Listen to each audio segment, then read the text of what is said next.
MP আনার হত্যাকাণ্ডের মূল ঘাতক ফয়সাল ও মোস্তাফিজ ভারতে গিয়েছিল মেডিকেল ভিসায়, আর তাদের পাসপোর্ট ভিসা সহ যাবতীয় খরচ দিয়েছিল পলাতক আখতারুজ্জামান শাহীন। 164 ধারায় আদালতে দেয়া জবানবন্দিতে এসব তথ্য জানিয়েছেন তারা।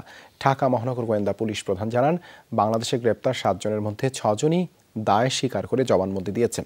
এদিকে আনার হত্যা মামলার 3 আসামি শিমুল ভূঁইয়া, তানভীর ভূঁইয়া ও কাজী কামাল ওরফে গ্যাস বাবু আদালতে দেয়া তাদের জবানবন্দি প্রত্যাহারের আবেদন করেছেন।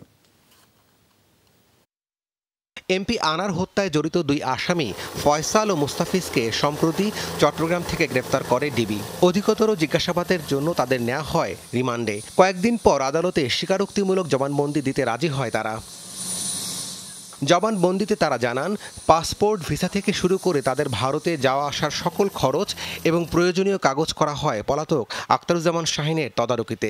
তাদেরকে 20,000 টাকা দিয়েছিলেন যাতে তারা ওই রেল যুগে তারা যেন ইন্ডিয়া চলে যায়, এবং সেখানে তারা কিন্তু ইন্ডিয়া গিয়ে সেখানে প্রথমে হোটেলে ছিল, বা 10 তারিখের পরে তারা সঞ্জীবা গার্ডেনে প্রবেশ করে। 164 ধারায় জবানবন্দিতে ফয়সাল ও মুস্তাফিজ জানায়, আনারকে হত্যার পর সবাই চলে যায় ফ্ল্যাট থেকে, কিন্তু তাদেরকে ঘর ভালোভাবে পরিষ্কার করতে বলেন শাহীন। তাই যেন রক্তর দাগ লেগে না থাকে, তো থাকে তাহলে কিন্তু মানে সিআইডি পুলিশ এসে সে বুঝে ফেলবে এবং তাদেরকে আবার গ্রেপ্তার করতে পারবে। সেই কারণে তাদেরকে বলেছে যে পাউডার দিয়ে যেন ভালোভাবে যেন মিশে মানে দৌত করে তারপরে যেন তারা বাংলাদেশে আসে।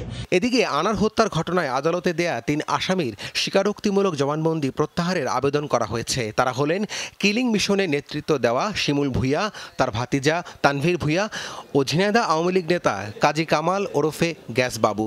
আবেদনগুলো নথিভুক্ত রাখার নির্দেশ দিয়েছেন ঢাকার অতিরিক্ত চিফ মেট্রোপলিটন ম্যাজিস্ট্রেট।